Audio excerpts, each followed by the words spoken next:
Russia launched overnight airstrikes on the southern Ukrainian region of Odesa. 2 people were reportedly killed. Ukrainian officials say it has caused significant damage to seaport buildings and a former hotel.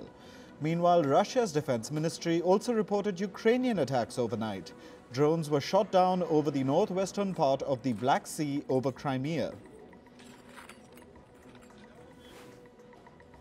Meanwhile, Ukrainian President Volodymyr Zelensky says the US has agreed to jointly produce weapons with Ukraine. He said that they will together produce weapons including air defense systems. Zelensky's comments came as Russian forces shelled Ukraine's Kherson region on Sunday. The airstrike injured at least 5 people and damaged buildings. The intelligence about the possible involvement of Indian agents in the murder of pro-Khalistan leader Hardeep Singh Nijjar came from the Five Eyes network.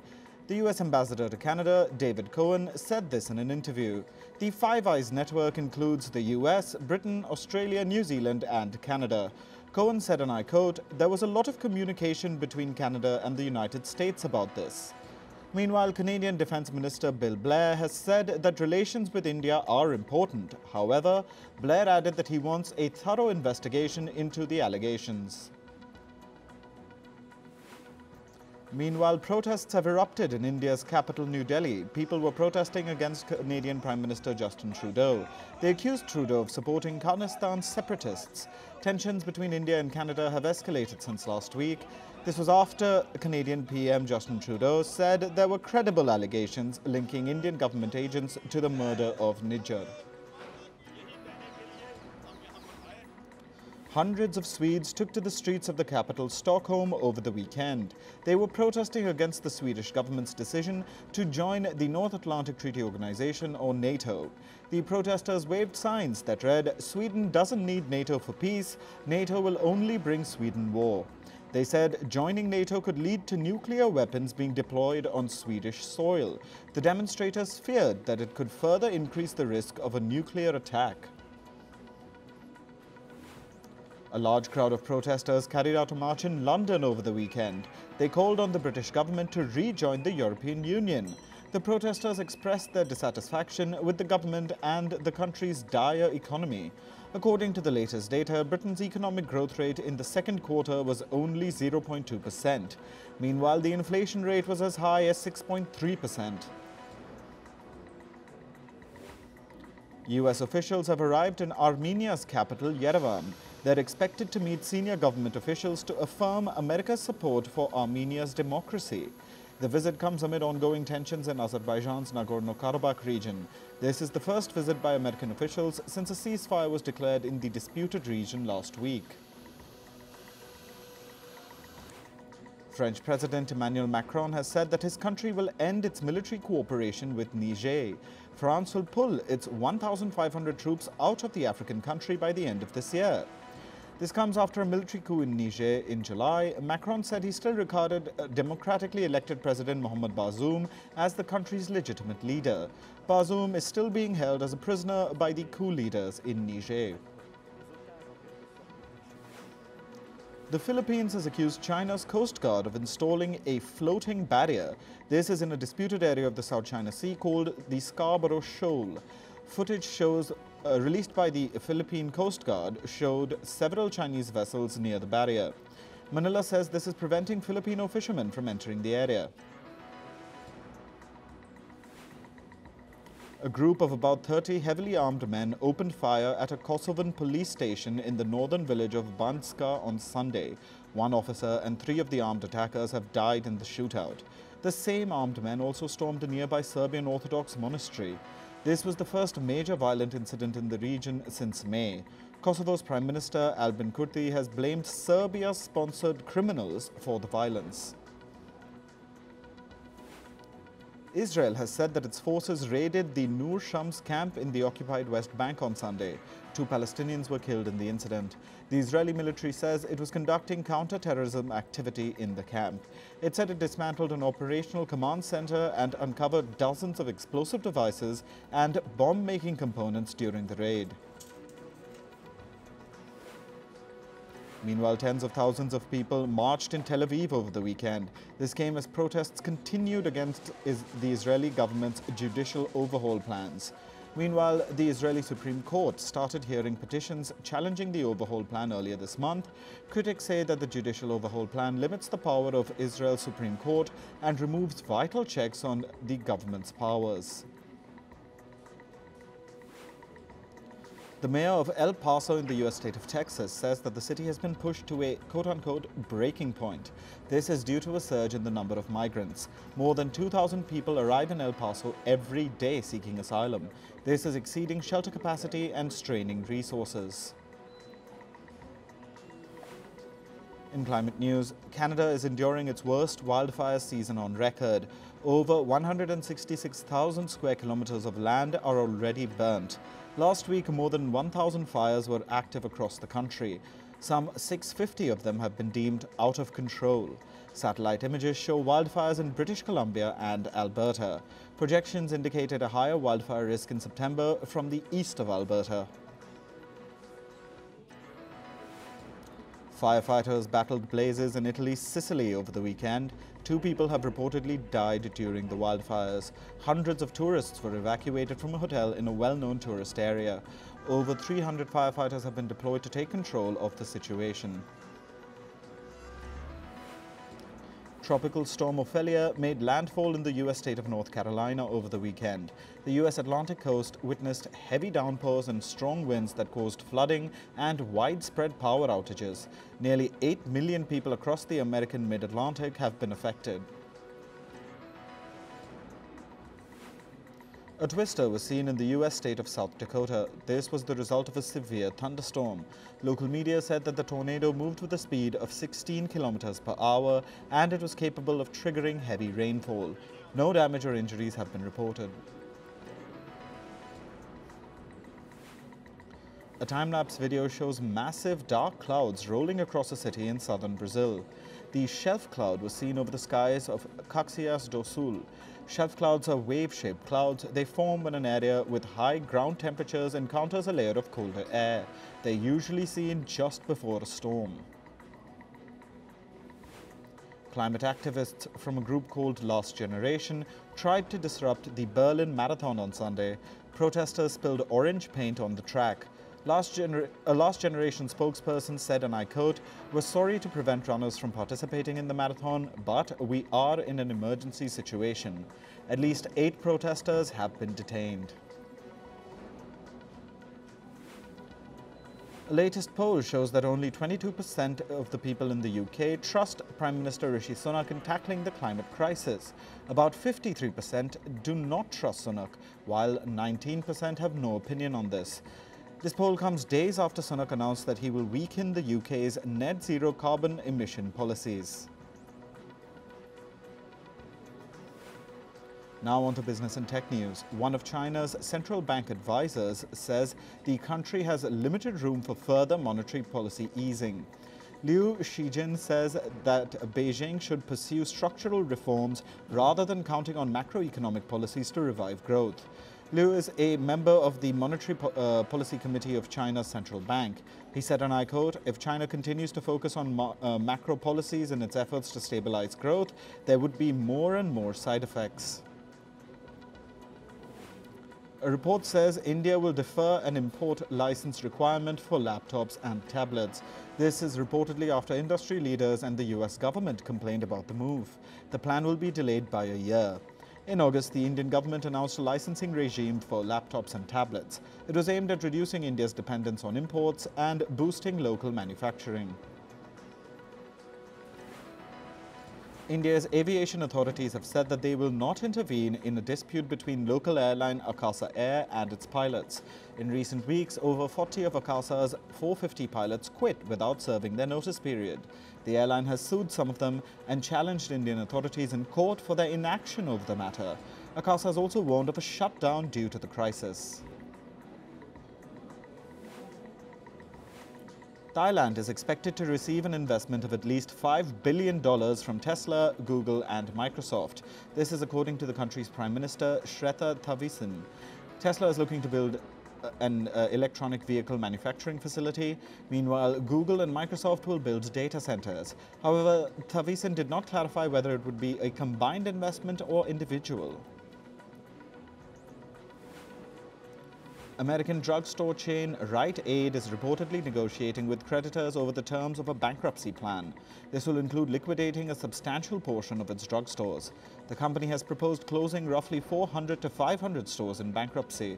Its remaining operations will either be sold or taken over by other entities. Rite Aid operates more than 2,300 stores in the U.S. The U.S. Department of Labor has opened investigations into the meat companies Tyson Foods and Purdue Farms. This is to probe whether migrant children were used to clean their slaughterhouses. In April, the Biden administration sent a letter to meat companies, including Tyson and Purdue. They asked the companies to examine their supply chains for evidence of child labor. Danish toy maker Lego has abandoned its efforts to remove oil-based plastics from its bricks. This is after finding that its new material led to higher carbon emissions. In 2020, Lego began efforts to replace its plastic bricks with sustainable materials by the end of this decade. They were looking for a material that gave the same color, shine, and sound as its usual plastic bricks and was environmentally friendly. This search has now been abandoned. Tire manufacturing company Goodyear is planning to cut 700 jobs. It will also sell about 100 retail stores in the Asia-Pacific region. The company said that the move is expected to improve the region's operating income by approximately $50 million. Goodyear says the approved plan is part of its broader restructuring effort. This would be completed by the end of next year. Reports say the U.S. antitrust regulator is expected to file a lawsuit against Amazon. The Federal Trade Commission could bring the suit as soon as Tuesday. The legal action has been expected after years of complaints that big tech companies abuse their dominance. Among other things, Amazon has been widely accused of buying off competitors to thwart a competition. Samiran Gupta, the South Asia policy head of social media platform X, has reportedly resigned. Gupta was the most senior employee based in India at the company. He was responsible for content-related policy issues. Gupta's tenure at X, which was formerly known as Twitter, ends this month. Moving to sports, we'll begin with updates from the ongoing Asian Games in China. India's women's cricket team defeated Sri Lanka by 19 runs to win their maiden Asian Games gold medal in China's Hangzhou. India won the toss and opted to bat, putting 116 runs on the board. Sri Lanka could only manage 97. Smriti Mandhana and Jemima Rodriguez were the top scorers for India with 46 and 42 runs. Indian shooters Divyansh Singh Panwar, Aishwari Pratap Singh Tomar and Rudraksh Patil have created history at the Asiad. The trio smashed a world record in men's 10-meter air rifle team event. They won India's first gold medal at the Asian Games 2023. This is India's third medal in shooting at this 19th edition of the Games. India's Arjun Lal Jatt and Arvind Singh clinched a silver medal at the rowing event in the Asian Games. They won a silver in the men's lightweight double sculls final. The Indian duo also finished 11th in the event during the 2020 Tokyo Olympics. India also won a thrilling bronze in a men's rowing event. The team of Jaswinder Singh, Bhim Singh, Puneet Kumar and Ashish powered through the final stretch to finish just 0.77 seconds behind China. Uzbekistan won gold, leading both China and India by more than 5 seconds. Indian singles tennis players Ankita Raina, Rutuja Bhosle and Ramkumar Ramanathan reached the pre-quarterfinal stage at the Asian Games. In her round of 32 match, Raina defeated Uzbekistan's Sabrina Olimtonova 6-0, 6-0. Bhosle beat Kazakhstan's Aruzan Sagandyakova 7-6, 6-2. Ramanathan was given a walkover by his Tajik opponent, who was unable to compete. Now for some updates from other competitions. In cricket, India beat Australia by 99 runs in the second ODI yesterday. Batting first, India amassed 399 with centuries from Shubman Gill and Shreyas. Rain interrupted the match and India were handed a lower target of 317 in 33 overs under the Duckworth-Lewis-Stern method. But Australia were all out for 217 in 28.2 overs. This means India have an unassailable lead in the three-match ODI series. Shubman Gill and Shardul Thakur will not be playing the final ODI against Australia at Rajkot. The Indian team's management has decided to give them a break. MotoGP, the world's premier motorcycle racing championship, made its debut in India. VR46 Racing's Marco Bezzecchi won the race on his Ducati. The 24-year-old Italian won the 21-lap inaugural Indian Grand Prix in 36 minutes and 59 seconds. He bagged 25 points in front of approximately 59,000 fans who had turned up despite the heat. Max Verstappen has helped Red Bull clinch the Formula One Constructors' Championship. He also moved towards his third straight driver's title by winning the Japanese Grand Prix on Sunday. Verstappen finished ahead of the McLaren pair Lando Norris and Oscar Piastri, who completed the podium. Verstappen could lift this year's F1 title at next month's Qatar Grand Prix. In football, Atletico Madrid ended rival Real Madrid's perfect start on Sunday with a 3-1 win in their first derby of the season. Alvaro Morata scored twice and Antoine Griezmann once. Toni Kroos scored the lone goal for the visitors. The result left Catalan clubs Barcelona and Girona at the top of the standings with 16 points each from 6 matches. In tennis, Team World successfully defended their Laver Cup title. Americans Ben Shelton and Frances Tiafoe beat Hubert Hurkacz and Andrei Rublev to help Team World hit the 13-point mark needed to defeat Team Europe. Team World won last year's tournament as well, which also marked the end of Swiss star Roger Federer's last professional appearance before retiring. In entertainment news, the Writers Guild of America, or WGA, may soon conclude their strike. After 5 days of negotiations, the WGA and the Alliance of Motion Picture and Television Producers have reached an agreement. The specifics of the deal will be disclosed once all legal requirements are finalized. The WGA members have been on strike since May 2nd. Grammy Award-winning singer Usher will be headlining next year's Super Bowl halftime show. An official announcement has been made confirming his performance in Las Vegas next year. The American singer said, and I quote, "It will be a performance of a lifetime." Singer Beyoncé recently arranged a flight for one of her fans to attend a concert. The fan reportedly has cerebral palsy. He was denied entry onto a flight due to the height of his wheelchair. He shared his ordeal on social media. The video went viral and Beyoncé's representatives reached out to him. The fan even got to meet Beyoncé after the concert. The company behind the Golden Globes Awards has removed 3 members from its voting team. The 3 members allegedly violated the code of conduct. One of the 3 is an Egyptian journalist who's been accused of allegedly tweeting anti-Semitic messages in Arabic. This came to light after a report accused her of extremism. American actor Kerry Washington recently revealed that she had undergone an abortion in her 20s. Washington said she is sharing the story as she wants people to not feel ashamed of the word abortion.